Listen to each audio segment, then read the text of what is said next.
Started. All right. So this week we are speaking with Ed Shaw. Ed Shaw is an IET leader at Penn State, and he also works in change management as well. So Ed, thank you so much for taking time to have this conversation. Thank you for having me. It's a privilege. Awesome. So Ed, in this episode, we're talking about implementing technology in higher education, and you and your team just recently implemented an enterprise solution. Tell us a little bit about the background behind that. What was the reason behind the investment? Sure. So back in June of 2017, we got together and there was a business case created to really focus on the email and calendaring portion of Office 365. And really, as we looked around the university, there were 30 plus email systems that were being operated by various IT groups.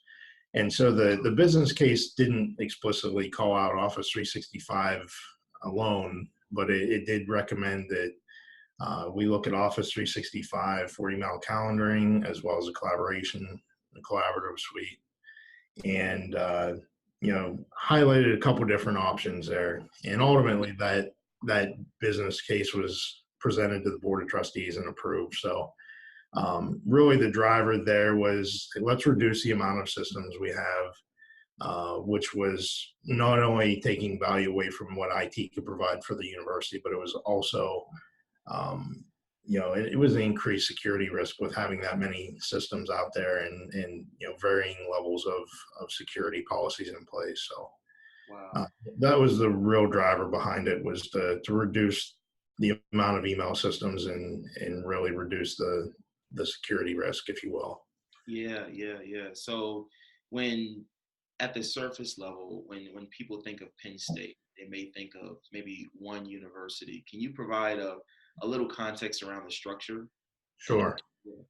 Yeah, so there's 20 plus campuses, and I believe 14 to 15 colleges, 4 research institutes, and then obviously the administrative aspect, numerous administrative aspects to Penn State.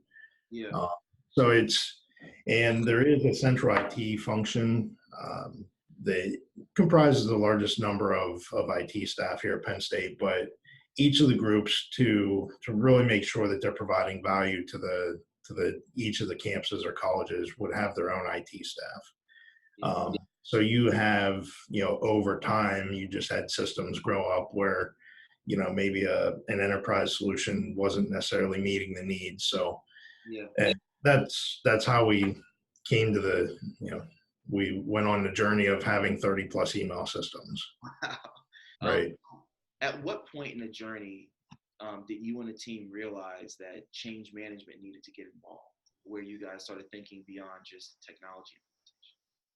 Right. So early on, my boss was involved pretty early, and just with his role in the organization, he was positioned to advocate and say, this is something that we need to make sure. So when the business case was really brought out and approved in June, the planning and project team formation was in basically fall of 2017. So I think it was October when I officially became part of the team to bring that focus to planning.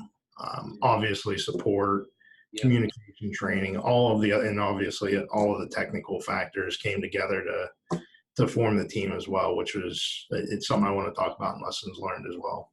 Yeah, absolutely. And so as far as balancing the change management need to get people to adopt the solution, and as far as modifying the technologies, how did you balance it? How was the team structured? Yeah, so there were roughly 35 people on the project team itself. And so a number of those individuals obviously would be representing a campus or a college. There were a number of experts that had expertise in various levels of email administration, of the different communication stacks that were involved there.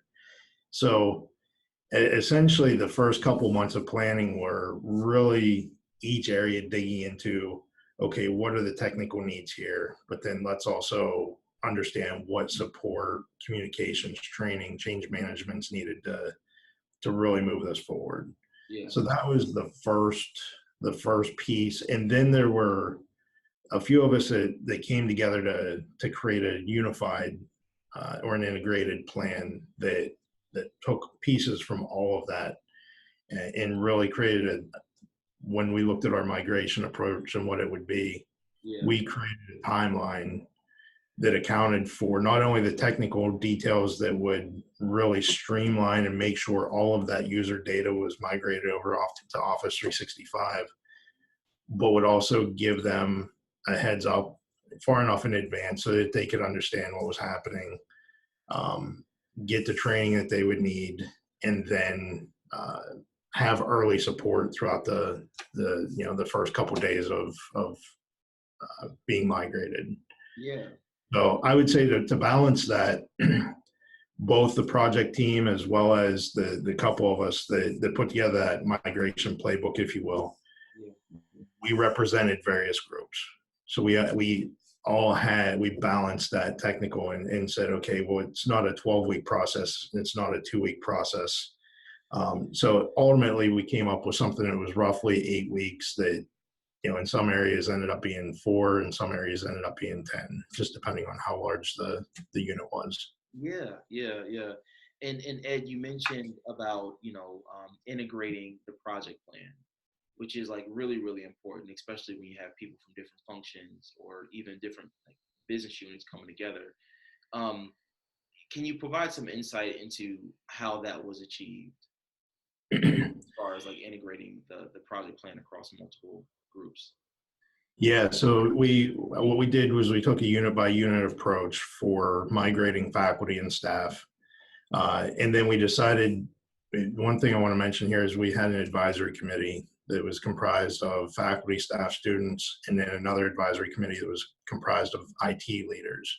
Oh, that's So awesome. between both of those advisory groups, we shared some of the early questions we had with them and saw input and feedback from those groups. So we were really able to make the decision to say, okay, let's migrate faculty, staff by each of their campuses, colleges, units, and then students right as soon as the summer started so that we'd minimize impact for them.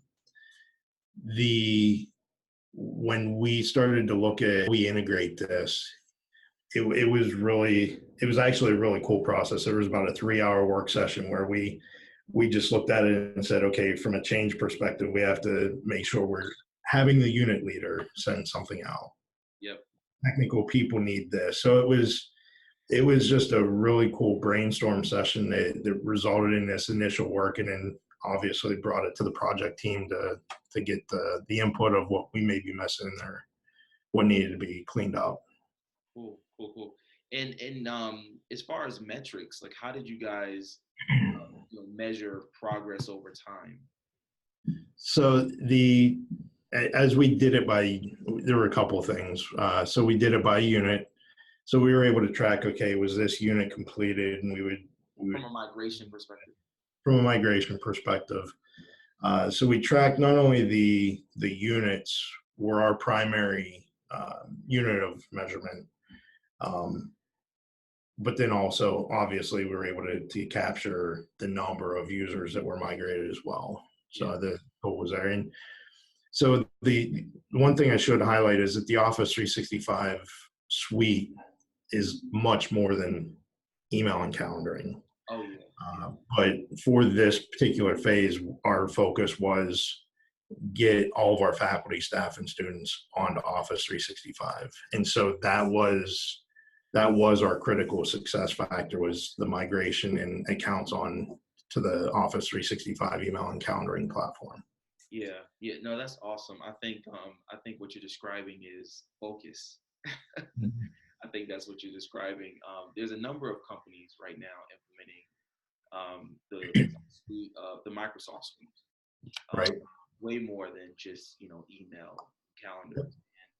And I think there's magic behind being focused to say, hey, we're just going to focus on this area right now.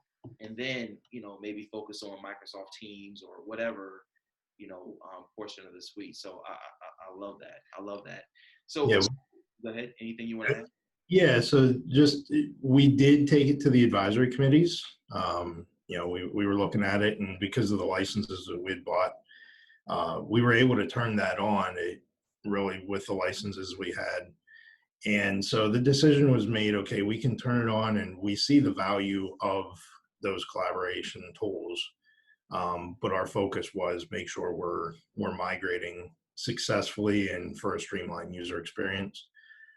Throughout, we were able to get some feedback around which tools were being used and how, and we're able to share that with the training team so that they could curate some resources for the users. Yep. Absolutely. So let's start with lessons learned. So if you had to do this all over, before we get to the major successes, I know you guys have some major successes, but if you had to do this all over again. There were a lot of successes. I think towards the end, we had socialized this, especially the playbook. There was such a collaborative effort across IT that when we would go in and have the initial kickoffs for each unit, we would bring the IT partners in, the IT folks in to help us out. They understood our units.